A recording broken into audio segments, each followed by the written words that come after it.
Hello बच्चों, कैसे हो आप लोग। तो डे नंबर 15 में फिर से आपका स्वागत है और आपका चैप्टर चल रहा micro organism friend and few. तो ये चैप्टर नंबर 2 है आपका साइंस का अकॉर्डिंग टू एनसीईआरटी और ये बायोलॉजी का पार्ट है। ठीक, इसमें ऑलरेडी हमने डे नंबर 14 में से डिस्कस कर चुके हैं क्वेश्चन 25 क्वेश्चन।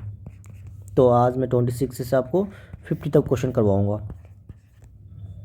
तो ये जो बैच चल रहा है, जो सीरीज़ है, ये किसके लिए है आपको पता ही होगा। ये AMU एंड JMI के लिए है। ठीक, तो ये मैं जो क्वेश्चन लेकर आता हूँ फुल्ली एनसीईआरटी बेस्ड है। एनसीईआरटी से एक क्वेश्चन में आपके बाहर नहीं होते हैं, इसमें फुल्ली एनसीईआरटी बेस्ड है। ठीक, तो आपको क्या करना होता है कि सबसे पहले आप वीडियो को पॉज करें, आप आंसर बताएं। ठीक, अगर आपको आंसर सही है तो आगे बढ़िए, अगर नहीं है तो उससे आप सॉल्यूशन देखें। और मैं हर क्वेश्चन के साथ कुछ न कुछ ज़रूर इंपॉर्टेंट पॉइंट बताता हूँ आपको। तो चलिए फिर आज का लेक्चर स्टार्ट करते हैं। डे नंबर, और मैंने बताया कि डे नंबर 14 में ऑलरेडी हम 25 क्वेश्चन कर चुके हैं, इसलिए आज से आपका 26 क्वेश्चन यहाँ से स्टार्ट होगा। तो 26 क्वेश्चन क्या कह रहा है, वैक्सीनेशन प्रोवाइड। हम जानते हैं हमारे एनसीईआरटी में एक टॉपिक गिवन है वैक्सीन। तो ये पूछ रहा है कि वैक्सीन क्या प्रोवाइड करता है ना, प्रोवाइड क्या करता है ये, क्या वो डिजीज़ प्रोवाइड करता है, क्या इम्यूनिटी प्रोवाइड करता है, वीकनेस है, नॉन ऑफ द अबव। देखो भाई, वैक्सीन वगैरह जो होता है ना, ये आप जब छोटे होंगे तो आपको पोलियो का ड्रॉप पिलाया गया होगा। ठीक है, पोलियो का ड्रॉप पिलाया गया होगा। ये ड्रॉप आप क्यों पिए थे, ये जो ड्रॉप पिए थे ना, ये ड्रॉप ही आपका क्या था, वैक्सीन था। ये ड्रॉप क्या था, वैक्सीन था। और ये हम इसलिए से पोलियो वगैरह लेते हैं ताकि हमारा जो इम्यूनिटी बूस्ट हो। आप ये फ्यूचर बीमारी, मतलब कि आप होने वाले जब मतलब बचपन से लेकर बुढ़ापा तक में कोई बीमारी अगर वैसा आ जाए तो इससे हमें प्रिवेंट कर सके। तो भाई ये डिजीज़ तो नहीं करेगा। ठीक है, तो आपका ये इम्यूनिटी वीकनेस भी नहीं लाएगा। हमने क्या बोला, आपका ये इम्यूनिटी को बूस्ट करता है, इम्यूनिटी को बढ़ाता है, ताकि आपके बॉडी में वो एबिलिटी आ जाए कि वो किसी भी डिजीज़ से मतलब कि लड़ सके, किसी भी डिजीज़ को वो हावी ना होने दे। तो इसका आंसर क्या हो जाएगा, बी हो जाएगा। चलिए थोड़ा सा इस पर डिस्कस करते हैं।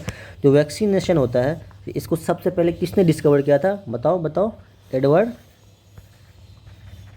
एडवर्ड जेनर, है ना। ये आपका एनसीईआरटी का लाइन है। और इन्होंने कब डिस्कवर किया था, इसको डेट भी आपको पता होना चाहिए। 7 और 1798 में क्या था। और इसने जो किया था ये मतलब वैक्सीनेशन डिस्कवरी किस डिजीज़ पे किया था, मतलब किस डिजीज़ के स्पेसिफिक किस डिजीज़ के लिए किया था। सबसे पहले इन्होंने किया था किस डिजीज़ के लिए किया था स्पेसिफिक, बताओ। Small pox.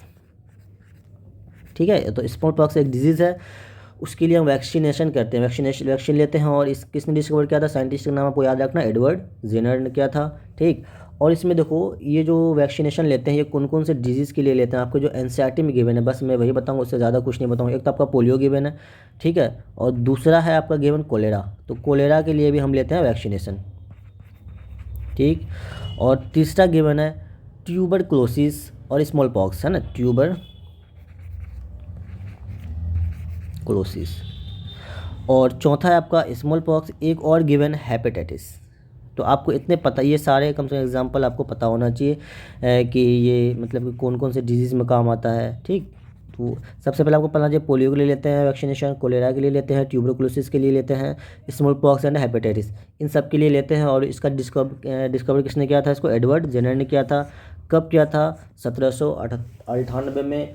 और ये हम वैक्सीनेशन क्यों लेते हैं, ताकि हमारे बॉडी में इम्यूनिटी बूस्ट हो हमारे बॉडी का, और ये इन सब डिजीज़ से वो क्या कर सके, लड़ाई कर सके। मतलब इन्हें हमारे बॉडी में जैसे अगर आए ना, ये देखो ये सिंपल होता है क्या कि ये प्रिपेयर कर लेता है एंटीबॉडीज़ एडवांस में, ताकि आपका फ्यूचर में कभी कोई बीमारी आए तो उससे लड़ सके। सिंपल वर्ड में ये है। तो आई होप कि ये कॉन्सेप्ट आपको क्लियर हो गया होगा। तो क्वेश्चन नंबर 27 क्या कह रहा है, चलिए बताइए इसका आंसर। अभी ऑलरेडी हम डिस्कस कर चुके हैं। तो Edward Jenner develop vaccine for, जो एडवर्ड जेनर ने वैक्सीन कब किया था, डेट बताओ, अभी जस्ट डेट बताएं आपको, जल्दी बताओ। 1798। तो ये किस डिजीज़ के लिए इन्होंने डिस्कवर किया था, क्या कोलेरा के लिए, नहीं, मलेरिया का नहीं, ट्यूबरकुलोसिस नहीं, इसने किस डिजीज़ के लिए किया था, एनसीईआरटी में फुल्ली लाइन गिवन। आप जब देखोगे एनसीईआरटी पढ़ोगे तो स्मॉल पॉक्स इसका आंसर होगा। ठीक, तो आपको डेट ही पता होना चाहिए कब किया था डिस्कवर, 1798 में। तो ये दो क्वेश्चन यहाँ से बन सकते हैं आपके। क्वेश्चन नंबर 28 क्या कह रहा है कि which microorganism is use to making vaccines. अब हम देखो वैक्सीन से पढ़ लिए कि वैक्सीन क्या होता है, क्यों यूज़ करते हैं, ये सब सारा चीज़। अब ये पूछा है कि कौन सा माइक्रो ऑर्गेनिज्म से हेल्प से हम वैक्सीन बनाते हैं। तो बताओ किसके हेल्प से बनाते हैं, क्या बैक्टीरिया के हेल्प से बनाते हैं। हाँ भाई, बैक्टीरिया के हेल्प से बिल्कुल बनता है, वायरस के हेल्प से, मतलब कि ये बैक्टीरिया एंड वायरस दोनों इसका आंसर होगा, बोथ। तो इन दोनों माइक्रो ऑर्गेनिज्म से हेल्प से हम बनाते हैं वैक्सीन। तो आपका आंसर क्या हो जाएगा, ये दो डिटेल आपको नहीं गिवन है, बस आपको इतना पता होना चाहिए कि किसकी किसकी, जैसे इसमें आता है वायरस भी आता है, फंगी भी आता है, एल्गी भी आता है, लेकिन हमें वो सब नहीं है, हमें क्या पता होना चाहिए, ये दोनों को पता होना चाहिए। क्वेश्चन नंबर 29 क्या कह रहा है कि एंटीबायोटिक आर इफेक्टिव अगेंस्ट है। जब हम एंटीबायोटिक लेते हैं, है ना, जैसे देखो आप कोई बीमारी वगैरह होता है, आप डॉक्टर के पास जाते हो, आपको एंटीबायोटिक लिखते हैं भाई, एंटीबायोटिक कभी आपको इंजेक्शन लिख देते हैं, कभी आपको टेबलेट लिखते हैं, तो वो क्यों लिखते हैं, वो किसके अगेंस्ट काम करता है, जो हम एंटीबायोटिक खाते हैं ना, वो किसके अगेंस्ट काम करता है, ये पूछा। बताओ क्या बैक्टीरिया के अगेंस्ट या वायरस के अगेंस्ट। ये वायरस के अगेंस्ट कभी एंटीबायोटिक आपका काम नहीं करता, ये हमेशा एंड हमेशा बैक्टीरियल डिजीज़ जब भी आपको होगी ना, जब भी आपको कोई बैक्टीरियल डिजीज़ होगी, तो बैक्टीरियल डिजीज़ का नाम हम ऑलरेडी कल डिस्कस कर चुके थे। बताओ क्या क्या बताए थे, ट्यूबरकुलोसिस बताए थे, कोलेरा बताए थे, टाइफाइड बताए थे, ये सारे आपको बैक्टीरियल डिजीज़ थे। तो जब भी आपको देखो टाइफाइड तो नॉर्मल होते हैं लोगों को, जब टाइफाइड होगा तो आपको एंटीबायोटिक दिया जाता है। क्यों दिया जाता है, क्योंकि ये हमारा किसका वैक्सीनेशन होते हैं एक हिसाब से देखा जाए तो, ठीक। तो ये बैक्टीरिया के अगेंस्ट ही काम करते हैं, इस वजह से इसको एंटीबायोटिक हमें दिया जाता है बैक्टीरियल डिजीज़ में। तो क्वेश्चन नंबर 30 क्या कह रहा है, द फर्स्ट एंटीबायोटिक डिस्कस, ये भी ऑलरेडी हम कल डिस्कस कर चुके थे। बताओ इसका क्या है, फर्स्ट एंटीबायोटिक कौन सा है, क्या पेनिसिलिन है क्या, या स्ट्रेप्टोमाइसिन है, ट्रिप्टोमाइसिन, या देखो ये सारे के सारे तो आपके एंटीबायोटिक है, ठीक है। ये सारे एग्जाम्पल किसके हैं, एंटीबायोटिक, ये अलग अलग नाम के एंटीबायोटिक हैं। लेकिन आपसे यहाँ पे पूछा कि फर्स्ट कौन सा आया था ना, फर्स्ट वर्ड आया था आपका पेनिसिलिन हुआ। तो फर्स्ट किसने डिस्कवर किया था, बताओ इसका नाम कल बताया था, डिस्कवर किसने किया था पेनिसिलिन, अलेक्जेंडर फ्लेमिंग ने किया था। किसने किया था, अलेक्जेंडर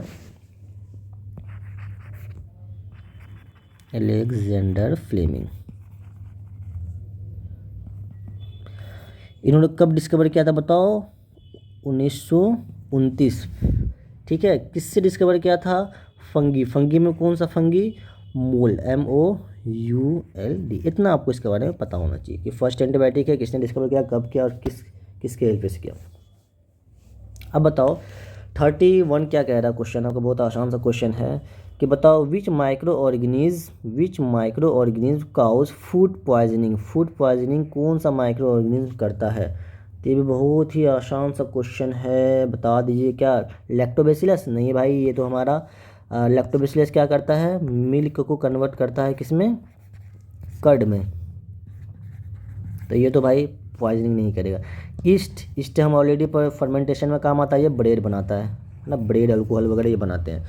तो इसका ये दोनों तो होगा नहीं, तो नॉन ऑफ दी अबव भी नहीं होगा, तो क्या बचा आंसर, देखो आपको पता भी नहीं है फिर भी आप ये कह सकते हो, ये इसका आंसर बी हो जाएगा। सल्मोनेला क्या है, सल्मोनेला एक आपका बैक्टीरिया है। इवन कि आपका लैक्टोबैसिलस आपका बैक्टीरिया है। चलो आप देखते हैं 32 क्या कह रहा है, athlete's food is caused by. ये भी सिंपल सा क्वेश्चन है, फुल्ली आपको ये टिप पे है तो आंसर है, अदरवाइज फिर दिक्कत है। बताओ क्या होगा इसका आंसर, क्या बैक्टीरिया होगा या वायरस होगा या फंगी होगा, इसका आंसर क्या होगा, फंगी होगा ना। क्वेश्चन नंबर 33 क्या कह रहा है कि which of the following disease is not caused by, है ना, आप नोट भी ध्यान दो, नोट काउज बाय बैक्टीरिया। कल ऑलरेडी हमने बैक्टीरियल डिजीज़ के बारे में पढ़े थे कि कौन कौन सा बैक्टीरियल डिजीज़ है, ठीक है। तो उसके अकॉर्डिंग बताओ इसमें से कौन सा बैक्टीरियल डिजीज़ नहीं है। तो क्या टाइफाइड पढ़े थे कल, हाँ टाइफाइड था। ट्यूबरकुलोसिस था क्या, हाँ भाई ट्यूबरकुलोसिस बताए थे आपको। कोलेरा भी बताए थे। तो कौन सा नहीं बताए थे बैक्टीरिया में, आपका कॉमन कोल्ड नहीं होता। ये किसके वजह से होता है, ये वायरस के वजह से होता है, वायरल डिजीज़ होता है ये, है ना। तो क्वेश्चन नंबर 34 क्या कह रहा है, विच of the following is a bacteria. अब इसमें देखो, इसमें पूछा था कि नोट बैक्टीरियल डिजीज, आपको नोट में पता होना चाहिए। पता चले बच्चे क्या होते हैं ना कि नोट को नहीं पढ़ते हैं, डायरेक्ट टाइफाइड लगा आगे निकल लेते हैं, भाई मेरे तो इतने मार्क्स आ रहे हैं। तो ये सब गलती नहीं करनी होती आपको, तो ये सब गलती सबको बचना है। तो ठीक है, इसलिए क्वेश्चन को बहुत ध्यान से पढ़िएगा। क्वेश्चन अगर एक बार अच्छे से पढ़ लेते हो ना, आंसर बहुत ही ईजिली है ना, परफेक्शन के साथ आप उससे सॉल्व करते हो। तो क्वेश्चन नंबर 34 क्या कह रहा है, विच of the following is a bacterial disease. अब यहाँ से आपसे सिंपल आपका बैक्टीरियल डिजीज का एग्जाम्पल पूछा है। इन्फ्लुएंजा होता है क्या, ट्यूबरकुलोसिस क्या, एड्स क्या, नहीं है। आपको हम ऑलरेडी बैक्टीरियल डिजीज को टिप पे होने चाहिए क्वेश्चन आपके, क्या होते हैं, ट्यूबरकुलोसिस बैक्टीरियल डिजीज है आपका। और डेंगू किसकी वजह से होता है, मलेरिया।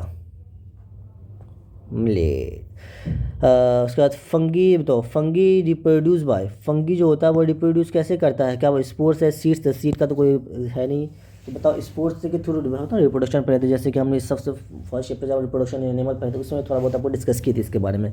तो बाइनरी फिजन से कौन सा आपका ऑर्गेनिज्म रिप्रोड्यूस करता है? एम्यूबा। अगर एम्यूबा है तो नन ऑफ द अबव तो होगा नहीं, इसमें से कोई नहीं। तो अब देखो स्पोर्स होगा, इसको फंगी जो होता है ना वो किससे रिप्रोड्यूस करता है? स्पोर से। ठीक, तो आपको ये बात भी पता होना चाहिए।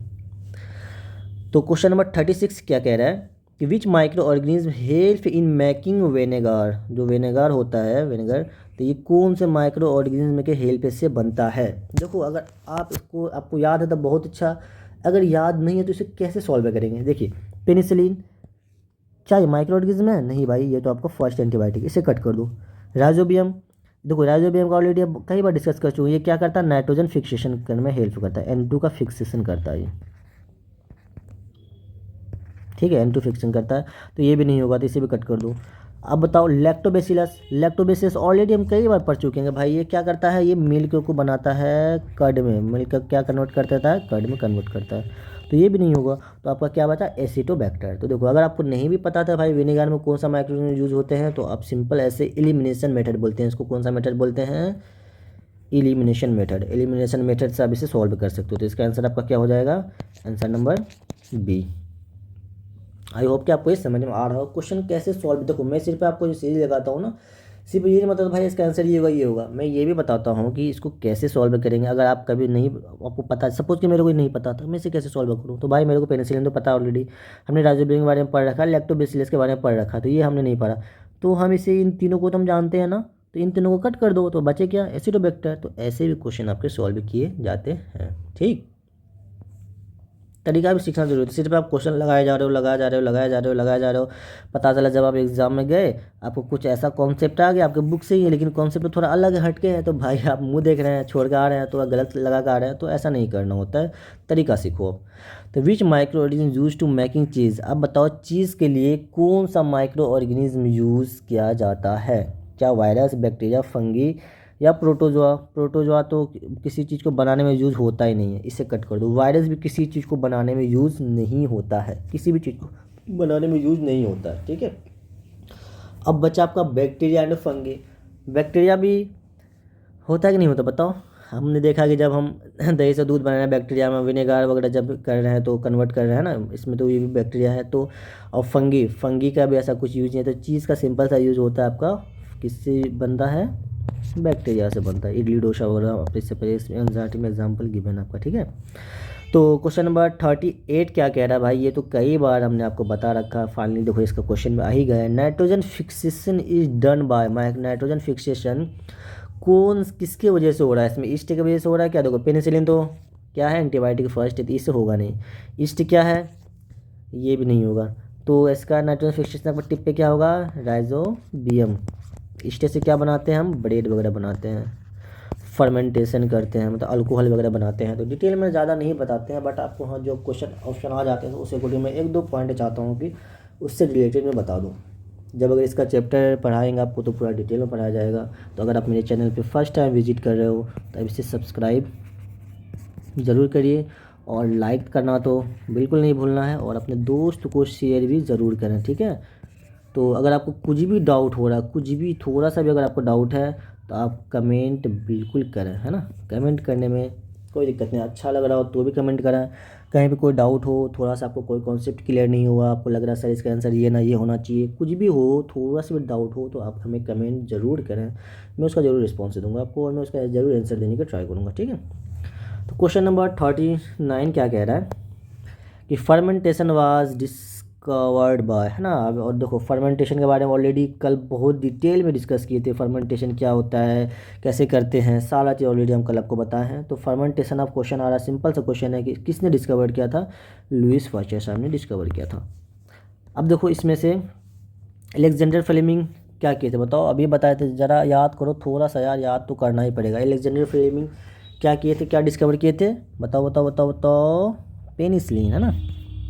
जो पेनिसिलिन का कई बार नाम आ चुका है। तो पेनिसिलिन किसने डिस्कवर किया था? Alexander Fleming. ठीक, कब किया था बताओ बताओ, डेट अभी बताएं, 1929। अब एडवर्ड जेनर, एडवर्ड जेनर क्या किया था बताओ? एडवर्ड जेनर अभी ऑलरेडी स्टार्टिंग में डिस्कस कर चुके हैं, इन्होंने क्या किया था? वैक्सीन का डिस्कवरी किया था। ठीक है। तो वैक्सीन का डिस्कवर किया था, कब किया था इन्होंने? 1798। और किस डिजीज़ के लिए किए थे, है ना? डिजीज़ का नाम भी आपको ऑलरेडी पता होना चाहिए, स्मॉल पॉक्स, है ना, स्मॉल पॉक्स। तो अब एक और साइंटिस्ट है रॉबर्ट कोच। रॉबर्ट कोच, बताओ रॉबर्ट कोच क्या किए थे? इसके बारे में हम आपको कल बताए, थोड़ा सा बताओ, अभी थोड़ा सा बता दो आप, कल हम बता चुके हैं, फिर भी बताओ आप, इन्होंने क्या किया था बताओ? इन्होंने डिस्कवर किया था बैक्टीरियम का। किसका डिस्कवर किया था? इस डिस्कवरी इन्होंने बैक्टीरियम, ठीक है। कब डिस्कवर किया था इन्होंने? 1876 में किया था, ठीक है। किस डिजीज़ के अगेंस्ट में किया था बताओ? कल बताया था आपको, एंथ्रेक्स। तो अगर आपको कहीं में एंथ्रेक्स वगैरह ये सब कुछ साइंटिस्ट का नाम आए तो आपके दिमाग में रॉबर्ट कोच आना चाहिए। वैक्सीन एंड स्मॉल पॉक्स के से रिलेटेड कुछ ऐसा पूछा जाए तो एडवर्ड जेनर आना चाहिए। फर्स्ट एंटीबायोटिक पेनिसिलिन के बारे में पूछा था, अलेक्जेंडर फ्लेमिंग आना चाहिए। फर्मेंटेशन का इसको यहाँ पे लाइन में ही लिख देता हूँ, फर्मेंटेशन, लुइस पास्चर ने क्या किया था डिस्कवर? फर्मेंटेशन का। तो आपको आपके एनसीईआरटी में जितने साइंटिस्ट गिवन है, 4-5 साइंटिस्ट, आपको सबके बारे में थोड़ा थोड़ा पता होना चाहिए। अब बताओ फर्मेंटेशन, अलेक्जेंडर फ्लेमिंग क्या था? इसका डेट भी ऑलरेडी हम आपको कई बार बता चुके हैं, बताओ क्या था डेट? बताओ भाई, इसका क्या था? 1857, ठीक है। तो क्वेश्चन नंबर 40 क्या कह रहा है अब कि which microorganism is used in the production of antibiotic. तो एंटीबायोटिक जो हम बनाते हैं उसमें आपका कौन सा माइक्रो ऑर्गेनिज्म यूज़ होता है? तो उसमें आपका फंगी भी होता है और आपका बैक्टीरिया भी होता है। फंगी में स्पेशल आप जो फर्स्ट एंटीबायोटिक था कौन से फंगी के हेल्प से किया गया था? मोल्ड के हेल्प से किया गया था। तो फर्स्ट एंटीबायोटिक क्या है आपका? पेनिसिलिन, ठीक है, पेनिसिलिन है। तो आपका आंसर इसका हो जाएगा फाइनल आंसर आपका सी। क्वेश्चन नंबर 41 क्या कह रहा है देखते हैं इसे भी ज़रा, चलिए आइए फिर से इसे सॉल्व करते हैं। तो फूड पॉइजनिंग में कुछ क्वेश्चन लेकर आए आपका। फूड पॉइजनिंग देखो क्या है, which method is commonly use for preservation pickles. अचार वगैरह के लिए क्या रेफ्रिजरेटर यूज़ करते हैं? नहीं, अचार में आप क्या डालते हो? नमक एंड तेल डालते हो, है ना। तो उसको हम क्यों डालते हैं नमक तेल? ताकि वो आपका प्रिजर्व रहे, वो आपका ख़राब ना हो, ठीक है। पास्चुराइजेशन के बारे में कल ऑलरेडी हम डिस्कस कर चुके थे, ये क्या है? तो नन ऑफ द अबव नहीं होगा इसका आंसर। अगर आपने कल का लेक्चर नहीं देखा है तो डे नंबर 14 अब ज़रूर अटेंड करें, वहाँ भी ऑलरेडी हमने 25 क्वेश्चन डिस्कस किया है और सारे के सारे इंपॉर्टेंट क्वेश्चन है। कुछ भी मैं फालतू क्वेश्चन लेकर नहीं आता हूँ। और ये आपके सब जो जितने भी क्वेश्चन आपके करवाए जाते हैं, ये AMU, JMI या आप किसी भी कंपटीशन की तैयारी कर रहे हो 9th के लिए, तो अब ये सारे के सारे उसमें आपको काम आएंगे। तो और ये फुल्ली एनसीईआरटी बेस्ड। हम जानते हैं कि भाई आपका कभी भी कोई भी एग्ज़ाम होता है ना, तो ख़ास तौर पे किसी भी कॉलेज वगैरह के लिए, तो वो फुल्ली एंड फुल्ली उसके सिलेबस क्या होते हैं? फुल्ली NCERT सिलेबस होता है, ठीक। तो और ये सारे क्वेश्चन आप इससे अगर आप चाहो तो मैं जब मैं क्वेश्चन करवाऊँ तो आप उसे ज़रूर एनसीईआरटी में देखा करो। सारे एनसीईआरटी बाहर से तो नहीं करवा रहे हैं, तो मैं फुल्ली एनसीईआरटी से कराता हूँ। मुझे बाहर से कराना ही नहीं है क्योंकि मैं जानता हूँ बाहर से क्वेश्चन आते नहीं भाई, आप कितना ही कर लोगे बाहर से, है ना। इसलिए जो करवाता हूँ उसे आप अच्छे से करो। इसके बाद आप PYQ लेकिन ज़रूर करो। PYQ से ये पता चलता है भाई कि आपकी प्रिपरेशन कैसी है। चलिए देखते हैं क्वेश्चन नंबर 42। क्वेश्चन नंबर 42 क्या कह रहा है कि what is the function of the preservatives से क्या है? मतलब ये जो प्रोसेस है इससे हम ये प्रोसेस क्यों करते हैं बताओ? क्यों करते हैं बताओ बताओ बताओ? Increasing bacteria growth. यार हम प्रिजर्व करेंगे किसी चीज़ को बचाना, बैक्टीरिया अगर ज़्यादा ग्रोथ करेगा तो आपका क्या हो जाएगा? फूड ख़राब हो जाएगा। तो फूड हम ख़राब थोड़ी नहीं करना चाहेंगे, कौन चाहेगा फूड ख़राब करना बताओ? कोई नहीं चाहेगा, तो ये तो होगा नहीं। स्टॉप फूड स्पॉइलेज, क्या फूड को हम ख़राब होने से बचाने के लिए ऐसा करते हैं? हाँ ये हो सकता है, फिर रहने देते हैं। मेकिंग फूड टेस्ट, नहीं ऐसा कुछ नहीं। रिड्यूस फूड न्यूट्रिएंट्स, नहीं रिड्यूस तो कुछ होगा नहीं। तो इसका आंसर सिंपल सा है, आंसर नंबर B है इसका फाइनल। क्वेश्चन नंबर 43 क्या कह रहा है चलिए देखते हैं इसे फिर। The chemical commonly use for food preservation. कौन सा केमिकल हम यूज़ करते हैं फूड को प्रिजर्व करने के लिए? भाई विनेगर तो ऑलरेडी आपको एनसीईआरटी में गिवन है, साल्ट भी गिवन है। शायद आपने सोडियम बेंजोएट का नाम नहीं सुना होगा। देखो अगर ये दोनों है और ऑल ऑफ द अबव है तो ये दोनों तब तक कन्फर्म होना, ये दोनों है ही है ना, ये दोनों तो है। इसमें आप 110% कन्फर्म होना चाहिए आपको, 110 100% नहीं, 110% बोला हमने, 110% आपको कंफर्मेशन के साथ होनी चाहिए कि विनेगर एंड साल्ट के हेल्प से हम फूड को प्रिजर्व करते हैं। जब अगर 110% हो तो 10% माइनस करके ऑल ऑफ द अबव में आ जाओ। ऑल ऑफ द अबव मतलब क्या, मतलब सोडियम बेंजोएट भी होगा। ठीक है, तो कुछ ऐसे क्वेश्चन आते हैं कि आपको 2 पता हो, चलो भाई तीसरा आपने कभी नाम नहीं सुना था तो ऑल ऑफ द अबव है ना, तो इसमें दे दो आंसर। ठीक, तो ऐसे भी आपको क्वेश्चन कभी कभी सॉल्व करने होते हैं, वहाँ पे आप नहीं, क्योंकि आप एग्जाम हॉल में जब रहोगे वहाँ तो थोड़ी ना बोलोगे सर हमने ये नहीं पढ़ा, सर हमने ये नहीं। भाई आपको वहाँ पे क्वेश्चन सॉल्व करके आना है। एग्ज़ाम के बाद देखा जाएगा कि क्या क्वेश्चन था, क्या गलत है, क्या पैटर्न था, ये वो बुला बुला वो बाद में देखा जाएगा। अब एग्ज़ाम के वक्त आपको सॉल्व करके ही आना होता है। इसलिए मैं वहाँ तरीका बताऊँगा। अगर ऐसा क्वेश्चन जैसे आपने सोडियम बेंजोएट का नाम नहीं सुना था बहुत अच्छी बात है, नहीं सुना तो ऐसे सॉल्व करना, ये तरीका आपको पता होना चाहिए। तो क्वेश्चन नंबर 44 क्या कह रहा है, which microorganism spoils bread. Bread में कौन सा माइक्रो ऑर्गेनिज्म आकर, जैसे आप देखते हो ब्रेड आप कुछ दिन रख देते हो तो ब्रेड आपका क्या होता है, ख़राब हो जाता है। तो कौन सा माइक्रो ऑर्गेनिज्म, क्या ईस्ट की वजह से होता है या बैक्टीरिया की वजह से, फंगी और वायरस। वायरस तो भाई कोई फूड वगैरह वो ख़राब नहीं करता। ठीक है, ये थोड़ी सी इसकी अच्छी खूबी मान लो, अदरवाइज है नहीं अच्छा बट थोड़ा सा अच्छा है। तो ईस्ट जो क्या होता है, ईस्ट ख़राब नहीं करता, ईस्ट तो आपको ब्रेड बना के देता है ना, ये ब्रेड को बनाता है, ये ख़राब क्यों करेगा, तो ये भी नहीं होगा। और बैक्टीरिया या फंगी, बैक्टीरिया ज़्यादातर होता है ना वो आपको यूज़फुली होते हैं। आपको जो फंगी होता है ब्रेड में, जो आपका ब्रेड में जो होता है ना, अगर सपोज आपका ब्रेड है तो इसमें कुछ वाइट वाइट टाइप का देखोगे कुछ लग जाते हैं ये, तो ये क्यों लगते हैं वाइट वाइट, ये आपके लगते हैं फंगी की वजह से। इसका आंसर क्या हो जाएगा, सी, है ना। तो क्वेश्चन 45 क्या कह रहा है कि the best method to store grain for the long time, सबसे अच्छा मेथड कौन सा है हम लॉन्ग टाइम में किसी भी फूड को स्टोर करने का, बताओ। Using air tight container, keeping them wet, क्या गीला करना, नहीं भाई हमें उसको गीला नहीं, उसे हमें सुखा के करना होता है, ये तो होगा नहीं। स्टोरिंग इन ओपन नहीं, क्लोज में स्टोर करना होता है, तो ये भी नहीं होगा। तो नन ऑफ द अबव होगा। देखें एयर टाइट कंटेनर, अब हाँ एयर टाइट कंटेनर मतलब कि फुल्ली पैक्ड है। एयर टाइट का मतलब क्या है कि आपका एक कंटेनर लो जो फुल्ली आपका कैसा होना चाहिए, पैक्ड होना चाहिए, ओपन नहीं होना चाहिए। इसमें अगर हम किसी चीज़ को स्टोर करके रख दें तो आपका जो ये रहेगा ज़्यादा दिन तक, ये एकदम अच्छे से रहेगा, ख़राब वगैरह कभी नहीं होगा, है ना, कुछ दिन तक। तो आपका आंसर क्या हो जाएगा इसका, ए। तो नन ऑफ द अबव तो नहीं होगा।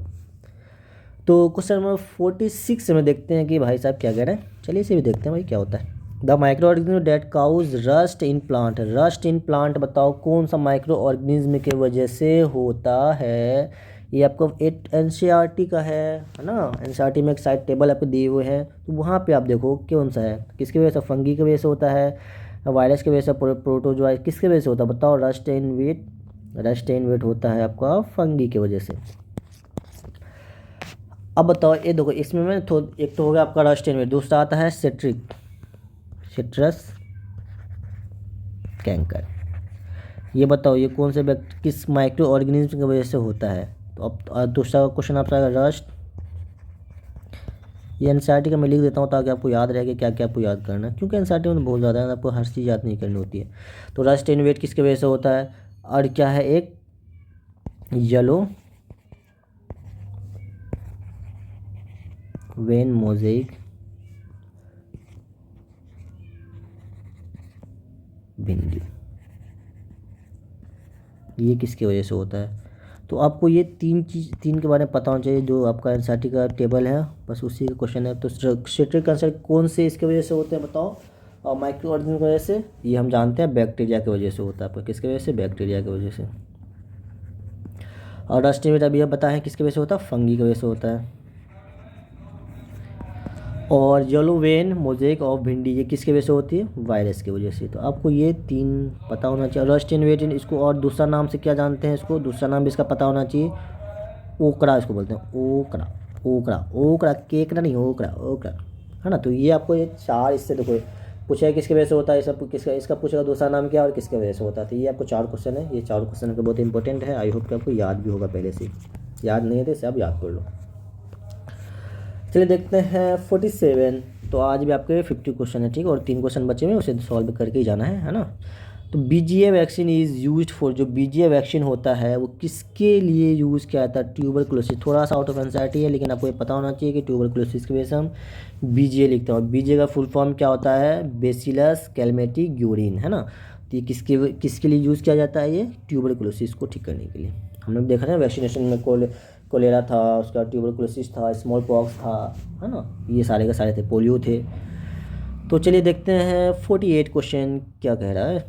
Which disease is caused bye protozoa, protozoa से कौन सा डिजीज़ काउज होता है? क्या इन्फ्लुएंजा होता है? नहीं भाई।